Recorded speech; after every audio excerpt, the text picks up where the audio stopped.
Ang mabuting balita ng Panginoon ayon kay San Juan, chapter 6, verse 60 to 69.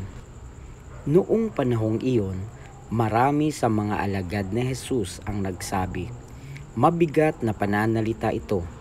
Sino ang makakatanggap nito?" Alam ni Jesus na nagbubulong-bulungan ang kanyang mga alagad tungkol dito. Kaya't sinabi niya, "Dahil ba rito'y tatalikuran na ninyo ako?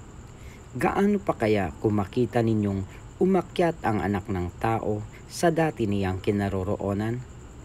Ang Espiritu ang nagbibigay buhay, hindi ito magagawa ng laman. Ang mga salitang sinasabi ko sa inyo ay Espiritu at buhay. Ngunit may ilan sa inyong hindi nananalig sa akin."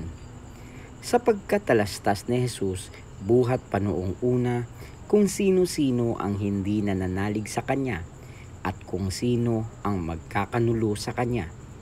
Idinugtong pa niya, "Iyan ang dahilan kaya ko sinabi sa inyo na walang makalalapit sa akin malibang loobin ito ng Ama." Mula nooy marami sa kanyang mga alagad ang tumalikod at hindi na sumama sa kanya. Kaya tinanong ni Jesus ang 12, "Ibig din ba ninyong umalis?" Sumagot si Simon Pedro, "Panginoon, kanino po kami pupunta? Nasa inyo ang mga salitang nagbibigay ng buhay na walang hanggan. Naniniwala kami at ngayon natitiyak naming kayo ang banal ng Diyos." Ang mabuting balita ng Panginoon.